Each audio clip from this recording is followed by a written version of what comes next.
Yo, what's up, guys? Nico here. Hey, today I wanted to talk about your identity and who you are. One of the things that I realized in my recovery is that I had lost my identity. Yeah. For so long of my life, I associated my identity with the sports that I enjoyed playing. And for me, it was wrestling. I was a wrestler.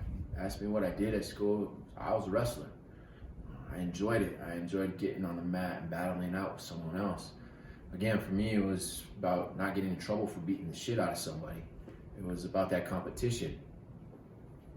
Now, at some point in all of our lives, whether you're an addict or not, you start to question your identity. You start to question on who you are as a person.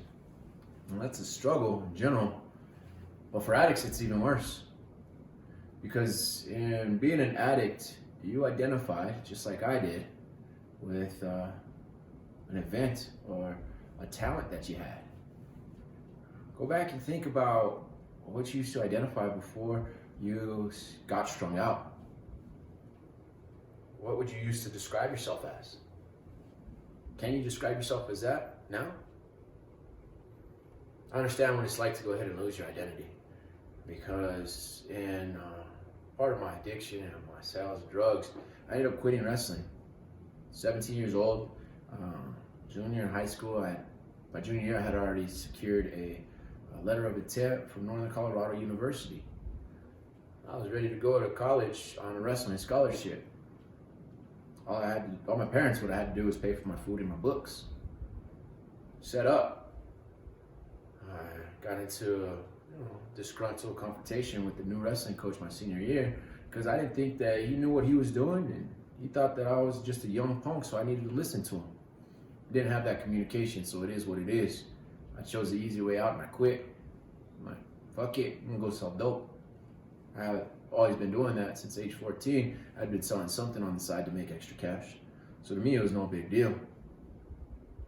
That moment though, I remember being very lost.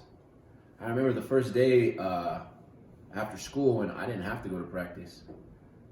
I remember not knowing what to do. I remember trying to figure out, all right, well, who are you now, Nico? Attached to the next best thing that I knew at the time. I'm not glamorizing it. I'm not trying to advocate for it, but it was what I was. The security guards at work knew what I was doing. The security guards at school knew what I was doing. The teachers that were real close with me knew what I was doing. People around me knew what I was doing. I wasn't doing anything large. I was just confident in what I was doing. I knew how to make money. Entrepreneurial spirit is what they call it. But after I quit wrestling, I lost my identity. I lost my identity as a wrestler. I couldn't call myself that anymore. I couldn't call myself a drug dealer either, because to me, drug dealers were like Tony Montana, the actual Rick Ross, a couple other people. Tony Montana isn't really the best one, but if you haven't been around the drug world, that's probably a good idea of what it was. There's some people out there that move weight.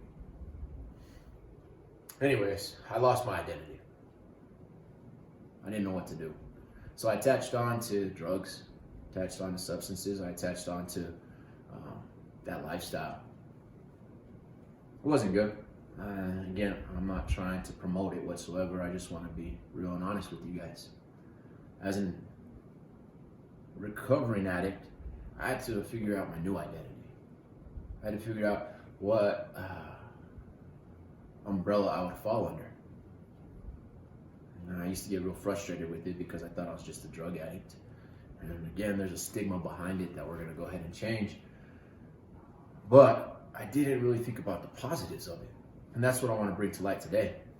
The positive situation is that I had an opportunity to re-identify myself, to reassociate myself with a new purpose.